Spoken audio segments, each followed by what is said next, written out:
Moi, j'aime. Avant la radio, c'était ça. Maintenant, il y a Forum.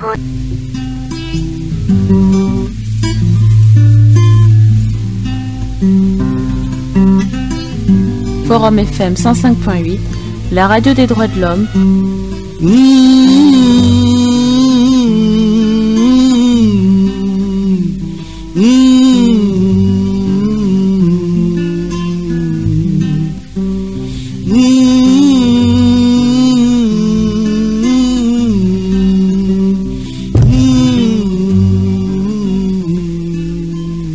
Forum FM 105.8. Oh Maurice, c'est génial. C'est génie.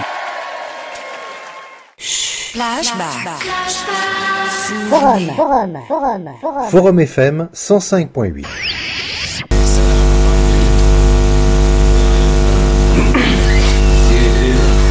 Voilà, dans le cadre de la gestion des suites du sinistre du 4 mars dernier, nous recevons ce mardi 10 avril 2012 Maître Aimé Emmanuel Yoka, ministre d'État, coordonnateur du pôle de la souveraineté, garde des Sceaux, ministre de la Justice et des Droits humains. Maître Aimé Emmanuel Yoka va nous donner plus d'éclairage sur l'interpellation de deux avocats du barreau de Brazzaville par la police nationale.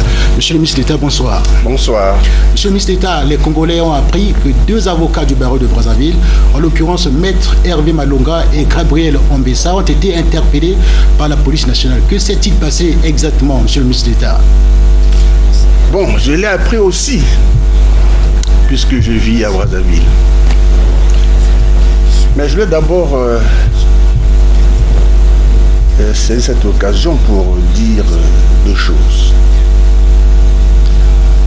La première, c'est que le président Sassou a établi à la face des Congolais et peut-être au-delà de nos frontières que c'est un homme de paix, un homme calme, un homme très à l'écoute.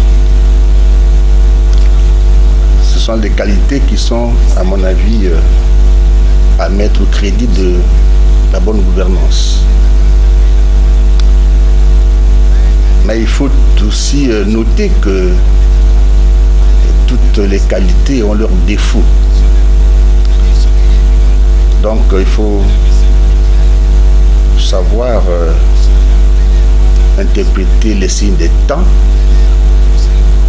et ne pas considérer que le cas du président Sassou pourrait être perçu comme une attitude de compromission avec le désordre. Je ne pense pas. Mais je voulais aller plus loin.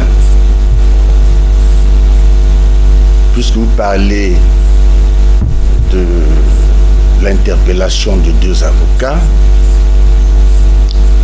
pour dire et m'interroger sur le fait de savoir pendant combien de temps encore, combien de morts faut-il encore pour que les cadres congolais, les intellectuels, les hommes politiques cessent de mettre le pays en perpétuelle rupture. Nous avons vécu un drame ici le 4 mars, un drame sans précédent. Nous avons compté plus ou moins 300 pertes en vies humaines. Je ne suis pas sûr que ce compte soit définitif. Peut-être qu'il y a encore des corps sous les décombres. Moi, je crois que il est trop tôt pour oublier, n'est-ce pas, cette situation, ce drame. Et alors que le deuil n'est pas encore fait, que nous pleurons encore nos morts, il y a des compatriotes qui veulent s'illustrer. Je ne sais pas dans quel but, dans ce contexte-là de deuil national. Et si Maître Malonga et Maître Ombessa ont été interpellés, ce n'est pas directement en rapport avec les événements du 4 mars, mais parce qu'ils ont eu un comportement propre qui peut être détaché de ces événements-là, effectivement. Maître Malonga et Maître Ombessa ont, semble-t-il, tenté de donner une conférence de presse à l'hôtel Saphir, mais dans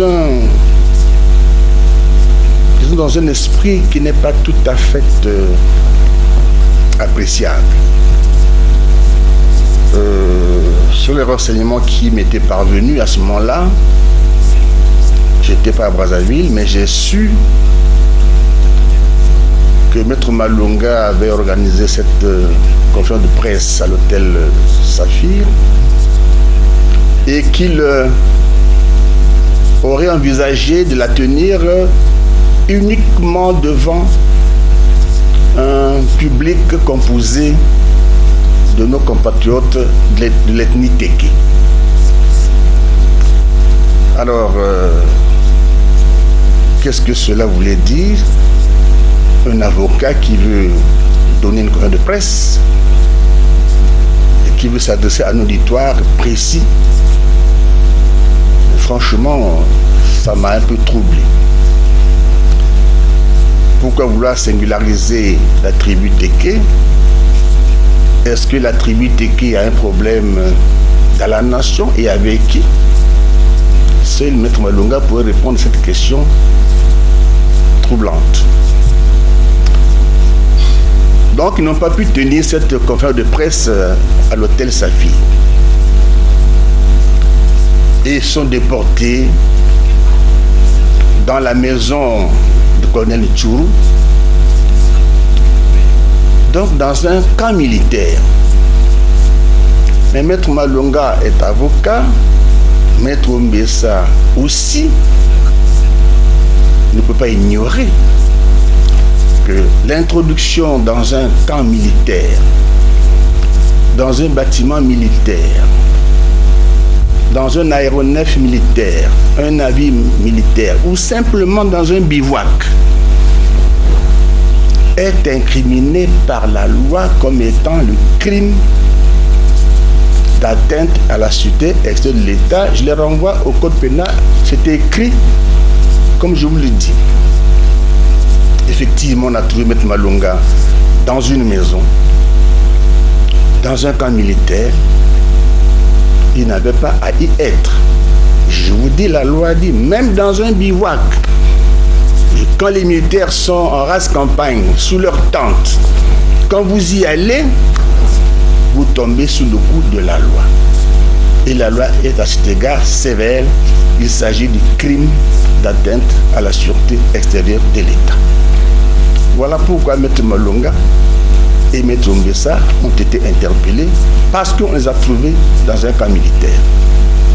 Monsieur le ministre d'État, si telle est la raison principale, mais les intéressés disent qu'ils se sont retrouvés à cet endroit parce qu'ils n'ont pas eu accès à leurs clients. Bien, deux choses. Je commence par la plus simple. Maître Malonga et Maître Ombessa sont des avocats. Je suppose qu'ils ont pignon sur rue. Maître Malonga aurait pu tenir cette conférence de presse à son domicile.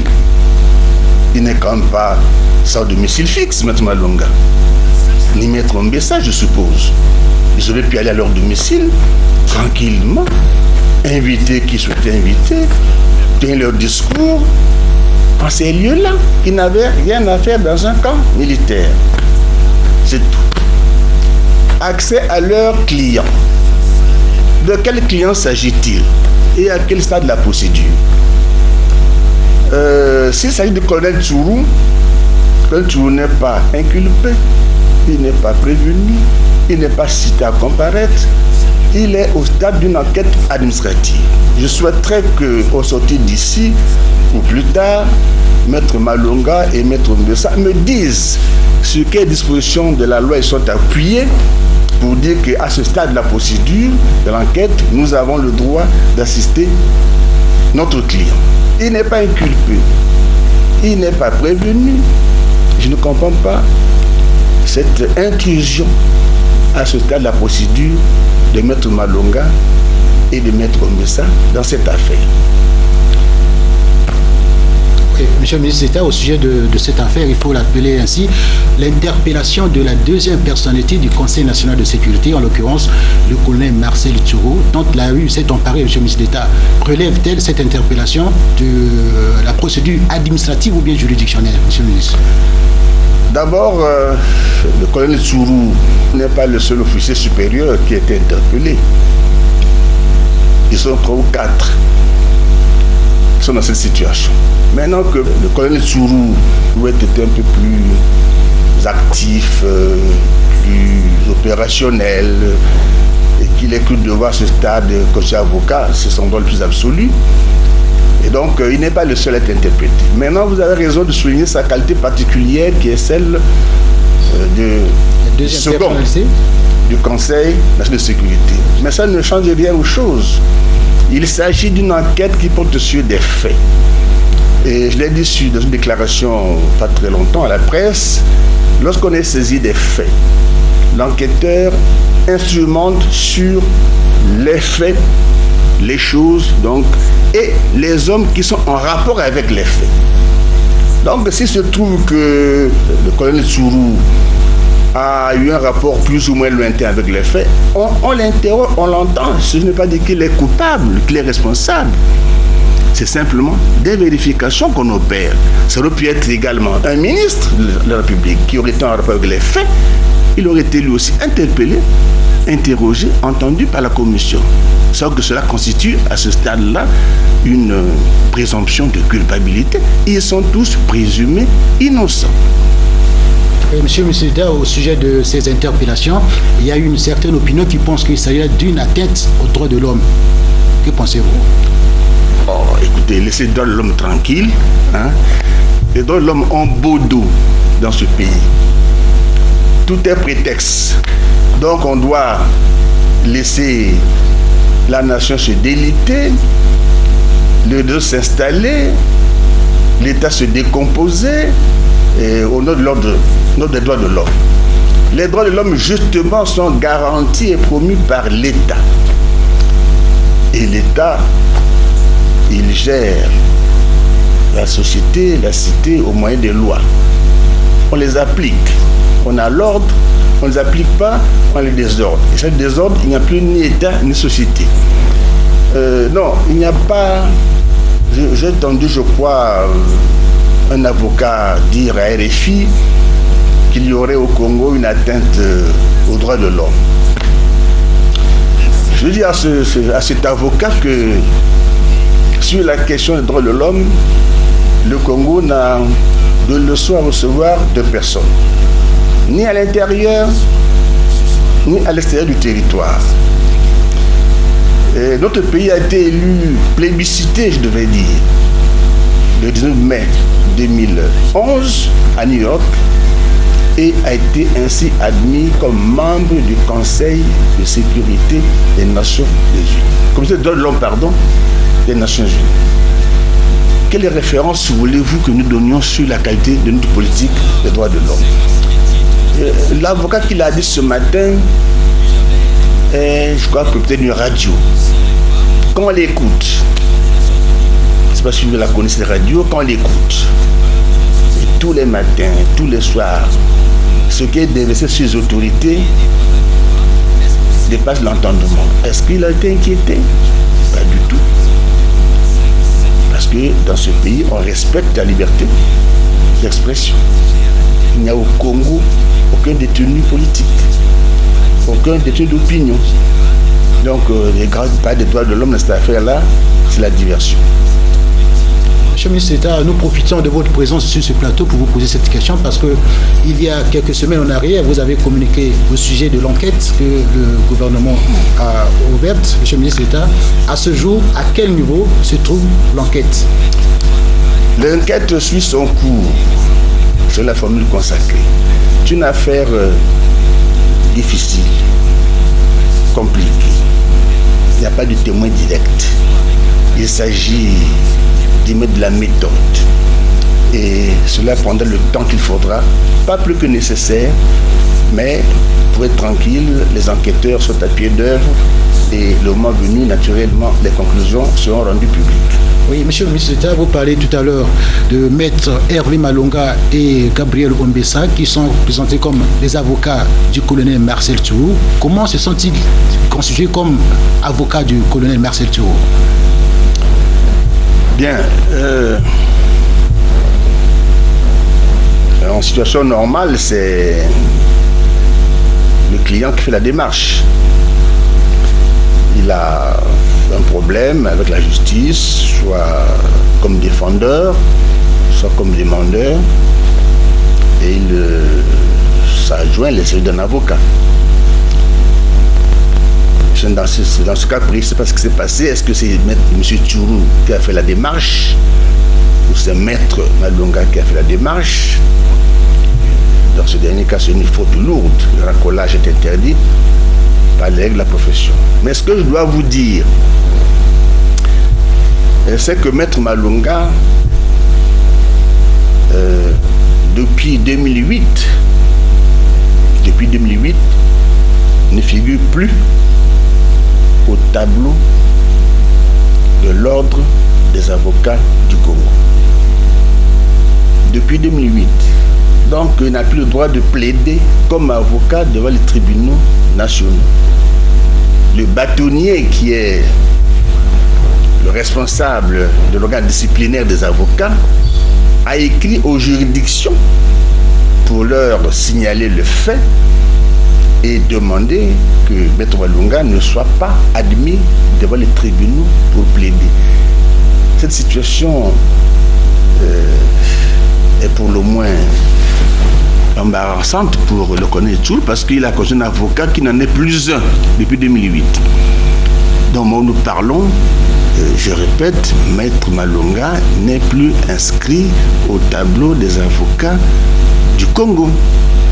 Donc il ne peut pas accéder à un tribunal, il ne peut pas plaider. Par conséquent, s'il a accepté des honoraires du colonel Tourou, ben c'est purement et simplement une escroquerie. Voilà ce que je voulais dire. Merci, monsieur le ministre. Voilà, je rappelle à nos téléspectateurs que nous venons de recevoir sur ce plateau Maître Aimé Emmanuel Yoka, ministre d'État, coordonnateur du pôle de la souveraineté, garde des Sceaux, ministre de la Justice et des Droits humains. Maître Aimé Emmanuel Yoka nous a édifié sur l'interpellation de 2 avocats du barreau de Brazzaville par la police nationale. Merci beaucoup. Vous écoutez dans le cadre de l'émission La Tribune des Leaders, Maître Hervé Ambroise Malonga. Forum FM 105.8, la radio des droits de l'homme, l'expression directe des citoyens et des associations. Je suis Maître Malonga, Hervé Ambroise, avocat, ancien bâtonnier du barreau de Brazzaville. Je m'adresse au forum pour leur dire exactement ce dont j'ai été victime dans la nuit du 9 au 10 avril 2012, alors que j'étais détenu au commissariat central. Nous sommes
comme nous étions proches de la ville, nous avons pensé qu'il fallait l'accueillir au domicile du colonel. Nous avons tenu la conférence au domicile du colonel Soulou, moi-même, Maître Bessa et Madame Soulou. Il y avait des journalistes que je ne connais pas de nom, en tout cas en ce qui me concerne. J'avais demandé aux journalistes de venir. Ils sont arrivés, nous avons tenu notre conférence de presse. Mais curieusement, avant qu'on arrive au thème de notre conférence de presse, nous avons été envahis par les services de police et de gendarmerie. Ils sont arrivés au domicile du colonel Soulou pour nous demander d'arrêter la conférence de presse. Nous n'avons pas discuté immédiatement. J'ai demandé que cette conférence de presse cesse. Nous avons donc arrêté, nous avons fait partie des journalistes et avons décidé de rentrer dans nos cabinets respectifs. Malheureusement, alors que je m'apprêtais à vouloir prendre mon véhicule automobile pour aller à mon cabinet, j'ai vu des gendarmes et des policiers venir vers moi pour me demander de les suivre. J'ai dit je ne pouvais pas les suivre parce qu'ils n'avaient aucun mandat de justice, aucun mandat d'amener, donc je ne pouvais pas les suivre. Une discussion s'est engagée entre eux et moi et pour mettre un terme à cette discussion qui devenait un peu ridicule, j'ai décidé d'aller avec eux dans leur véhicule. Ils m'ont embarqué dans leur véhicule, 4 militaires et policiers, et ils m'ont conduit au commissariat central. Lorsque nous sommes allés au commissariat central, j'ai été rejoint par mon confrère Maître Bessa, qui lui avait emprunté un taxi pour venir voir exactement ce qui se passe. Dès notre arrivée au commissariat central, nous avons subi un interrogatoire, je le dis, qui a été fait normalement par le colonel Lusoukou, à qui j'apporte mon soutien parce que lui au moins il connaît son code de procédure pénale. Il a demandé à M. Batenier de la ville de Banlieue de venir assister à l'interrogatoire. M. Batenier est arrivé et nous avons commencé l'interrogatoire. L'interrogatoire a pris fin vers 7 heures et ils ont décidé ensuite de nous garder à vue. Ce que nous avons contesté. Nous sommes restés dans les lieux. Nous sommes restés dans les lieux en garde à vue. Le colonel Lusoukou et le commissaire central sont rentrés chez eux en laissant le choix au chef de poste de veiller sur eux. Nous sommes restés tranquillement dans les locaux de la police jusqu'au moment où, à minuit 30, un véhicule automobile de marque Hilux, plein de policiers, habillés certains avec des cagoules, d'autres habillés en tenue et avec des armes. Ils ont fait éruption au commissariat central et quand ils sont arrivés, ils se sont adressés à la garde qui était là pour leur demander de sortir, mettre en l'honneur de la cellule où nous étions, sans pourtant savoir exactement ce que je devais faire. Je suis sorti à la demande de cette deux gardes qui étaient là, de la cellule, je me suis présenté aux affaires. Tout de suite, ils m'ont dit, nous sommes venus vous chercher parce qu'on a besoin de vous. Et j'ai demandé, j'ai rétorqué en leur disant qu'il était tard que je ne pouvais pas sortir. Ils ont dit non, il faut venir avec nous. Et cela se passe en présence de Maître Bessa et se passe devant tous les détenus qui étaient là au commissariat central. Ça se passe devant eux et devant les deux chefs de garde qui étaient là, impuissants d'ailleurs. Et ils m'ont pris, ils m'ont d'abord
le feindre, pour échapper, je leur dis, écoutez, puisque vous voulez que je parle, je vais parler, je vous dis, laissez-moi sain et sauf, et je vous dis, j'ai commencé à broder une histoire comme si que je connaissais le Soulou. Alors je vous dis, je connais ni le colonel Soulou, je l'ai déjà vu, notamment au procès du bus, mais en tout cas, en dehors du procès du bus, je l'ai vu aussi lors du 1er juillet à l'ambassade de France. Nulle part je l'ai vu, donc je ne connais pas. Je ne peux pas le connaître, je ne l'ai plus parce que c'est un justiciable qui actuellement a des problèmes, je dois le défendre comme tout autre citoyen, sans tenir compte de son ethnie, sans tenir compte de son appartenance politique, sans tenir compte pour que ce soit, pour moi, en ce qui me concerne, c'est tout simplement un client pour lequel j'en ai venu constituer et pour lequel les gens ont payé et je dois le défendre.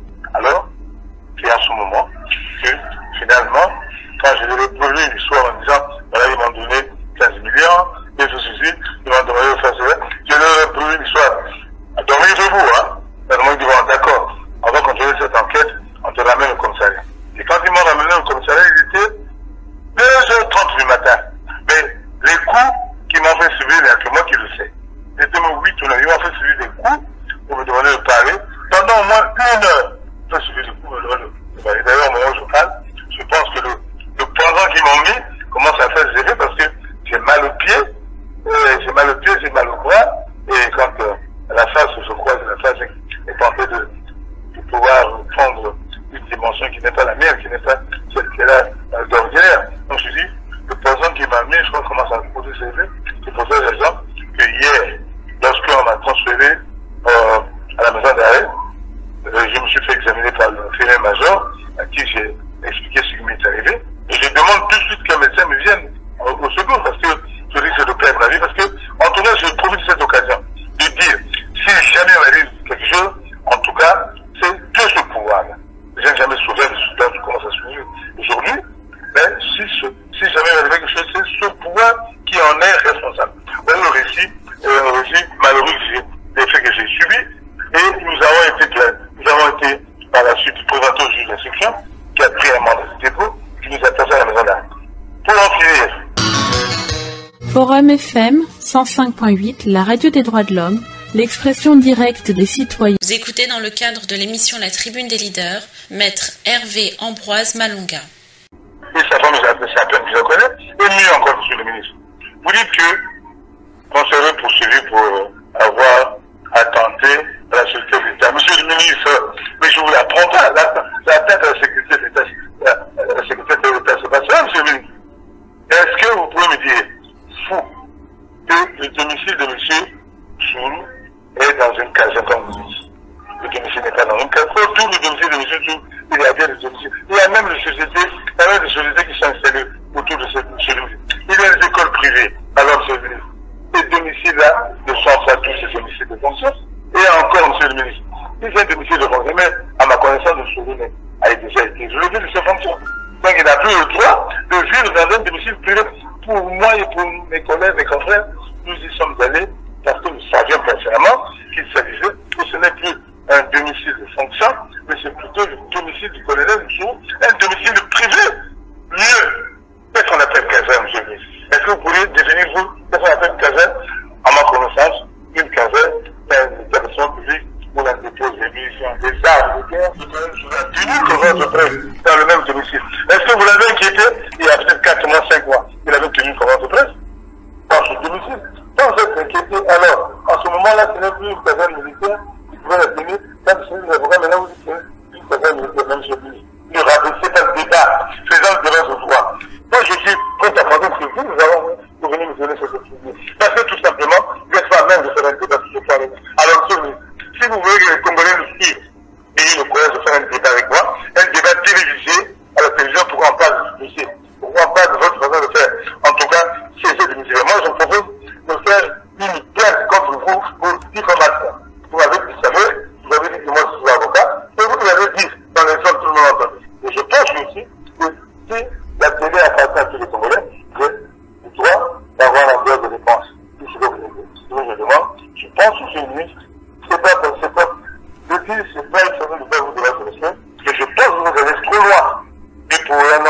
l'image, je crois que vous ne devez pas faire le temps.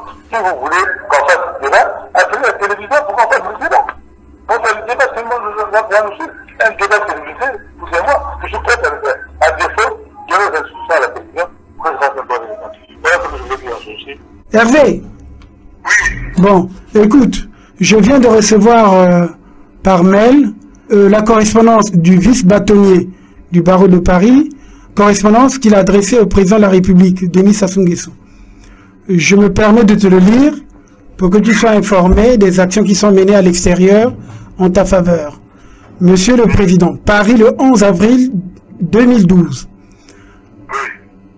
Monsieur le Président, le barreau de Paris a été informé de l'arrestation hier soir d'Hervé Malonga, avocat à Brazzaville, alors que celui-ci s'apprêtait à tenir une conférence de presse concernant l'un de ses clients, le colonel Marcel Ntsuru. Ce dernier a été arrêté le 30 mars dernier dans le cadre de l'enquête liée à la tragédie du 4 mars qui a endeuillé le peuple congolais. Depuis son arrestation il y a 10 jours, son avocat Hervé Malonga n'a pu rendre visite à son client et il souhaitait en faire état lors de cette conférence de presse. Le barreau de Paris ne souhaite bien évidemment pas s'immiscer dans le cadre des affaires intérieures de votre pays, mais vous demandez de vous assurer que toutes les garanties judiciaires prévues par la législation nationale et les traités internationaux ratifiés par la République du Congo sont respectées, et plus particulièrement de permettre à notre confrère de pouvoir disposer du temps et des facilités nécessaires à la préparation de sa défense et de communiquer avec l'avocat de son choix. Je me permets également de vous rappeler que les principes de base relatifs au rôle du barreau adoptés à La Havane par le 8e Congrès des Nations Unies pour la prévention du crime et le traitement des délinquants prévoient dans leur principe 16 que les pouvoirs publics veillent à ce que les avocats puissent s'acquitter de toutes leurs fonctions professionnelles sans entrave, intimidation, harcèlement, ni ingérence indue. Et dans son principe 18, que les avocats ne doivent pas être assimilés à leurs clients ou à la cause de leurs clients du fait de l'exercice de leurs fonctions. Je vous prie de recevoir, Monsieur le Président de la République, l'expression de ma très haute considération. Signé Yvon Martinet, le vice-bâtonnier du barreau de Paris. Voilà au moins... Oui, mais bien sûr, mais c'est dans mon mail, donc il n'y a pas de problème. Tu sais très bien que rien ne m'échappe en ce qui concerne les cas de violation des droits de l'homme en Afrique. Tout me parvient, tu le sais très bien. Tout me parvient. Donc, je t'explique que notre action, c'est de te faire sortir de là, parce que je considère que c'est une arrestation abusive. Moi, je l'ai dénoncé, et il faut avoir le courage. Comment? Je crois que pour M. je voudrais poser la question. Pourquoi les gens s'agitent?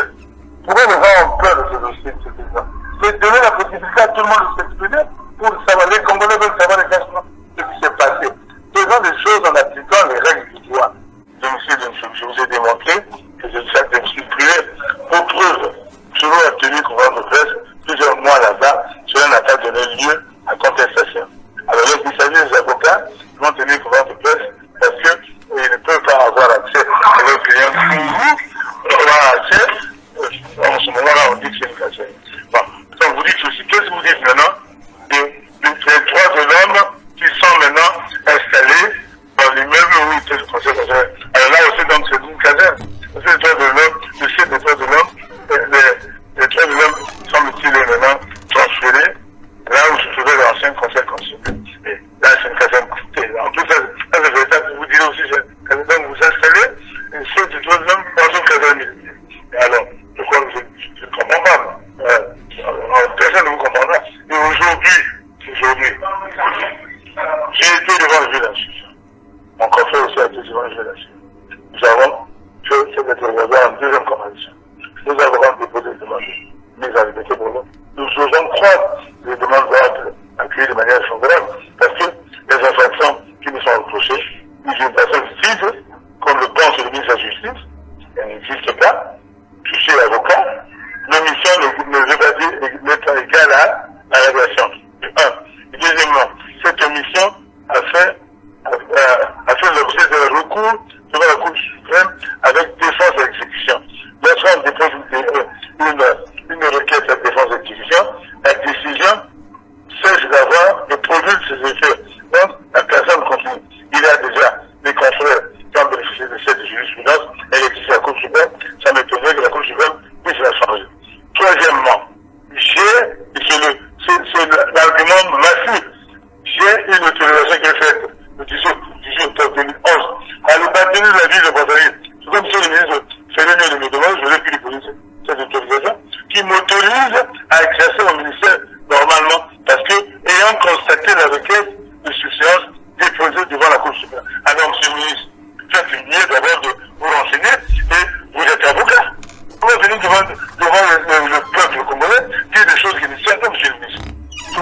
pourquoi je disais, monsieur le ministre, je crois que si vous ne croyez pas ce que je dis, je suis prêt à faire un débat télévisé avec vous sur ce point. Même demain, à n'importe quel moment vous m'appelez. Je suis prêt. Si vous ne voulez pas, vous n'aimez pas le débat contradictoire, donnez les instructions à la télé pour que la télé vienne me demander à d'aller où je suis détenu je suis détenu actuellement, pour que je donne les éléments à la télévision congolaise. Ne vous accaparez pas de la télévision congolaise pour aller dire des choses qui ne tiennent pas et des choses que vous ne maîtrisez pas. Je comprends qu'effectivement, il y a longtemps que vous avez fait le choix. Je ne sais pas lequel, je ne sais pas quel job vous avez, quel est votre dernier poste que vous avez occupé au tribunal.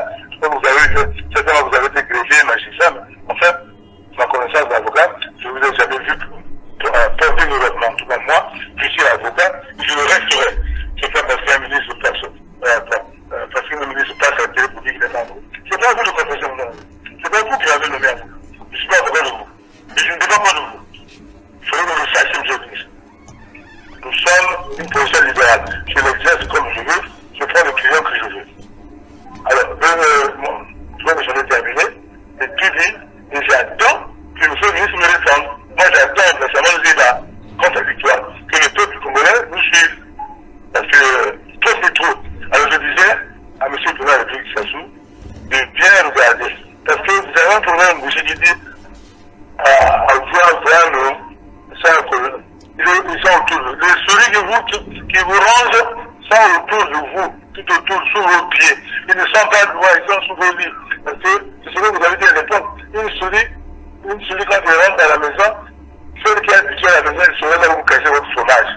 C'est pas celui qui sortirait le premier qui vient là où vous avez votre fromage. C'est ce que vous avez dit. Ce que vous avez dit à l'époque où nous parlons des événements de patrimoine. Je pense, monsieur le président, vous devez faire attention avec ce genre de compatriotes qui se comportent, qui apportent des affirmations devant le peuple sans pour autant avoir eu le courage de pouvoir le vérifier. Aujourd'hui, je suis en train de vous demander si c'est même M. Yoka Emmanuel qui a envoyé les policiers et les gendarmes venus m'enlever à 2h du matin, comme ça allait central, pour aller me tuer au bord du fleuve, cagoulé, menotté.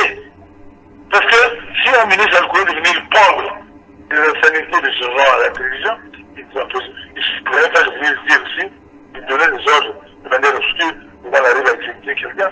On n'est pas dans le pays. Qu'est-ce que je vous ai fait? Et puis d'autre part, je vous ai suivi. Vous ramenez le débat si tard. Vous dites déjà, on citait seulement un auditeur d'atelier, monsieur le ministre. Or, je vous respectais à l'époque. Et comment faut faire ça? Est-ce que vous ne savez pas comment on organise une conférence de presse?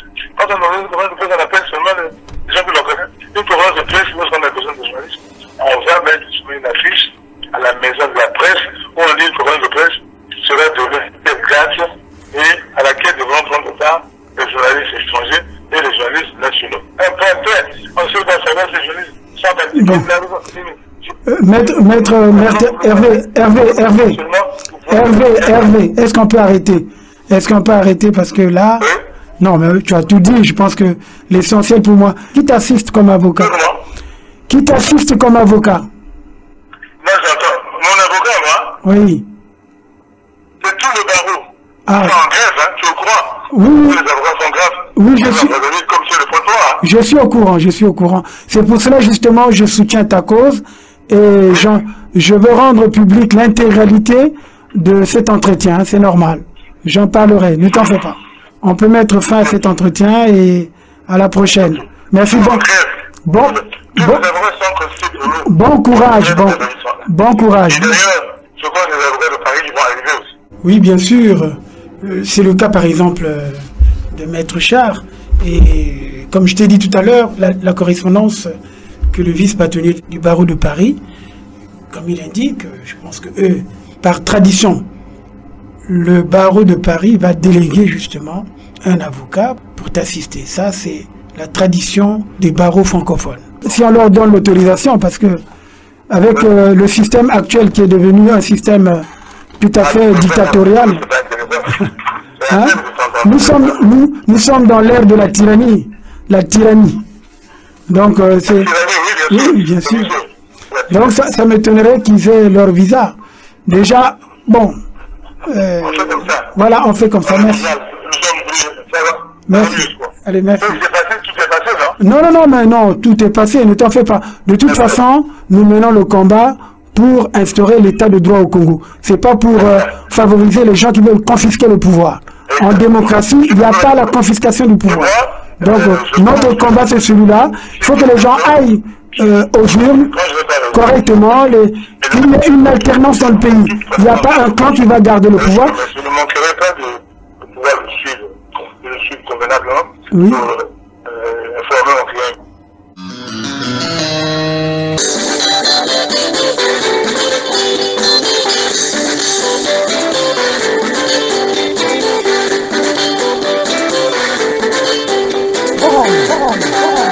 Forum FM 105. Moi, j'aime.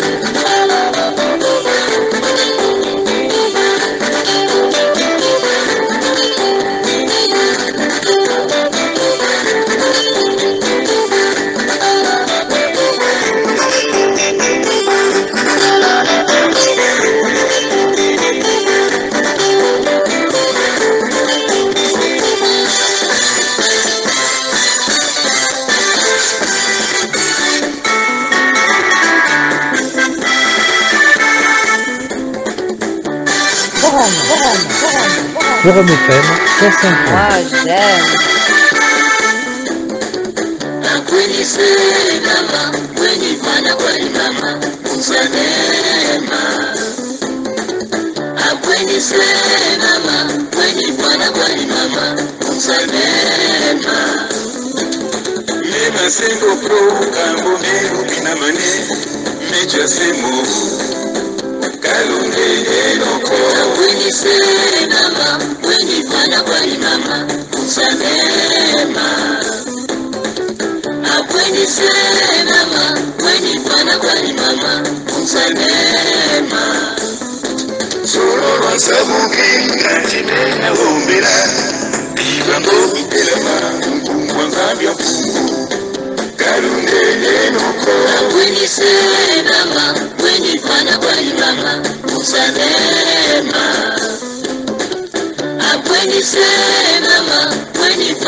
Forum FM.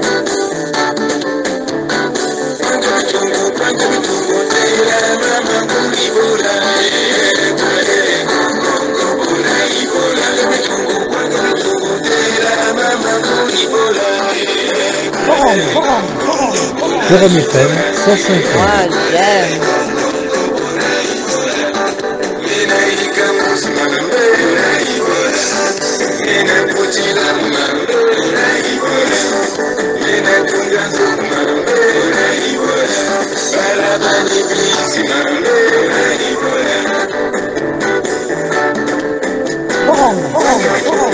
Forum FM 105. Moi, j'aime.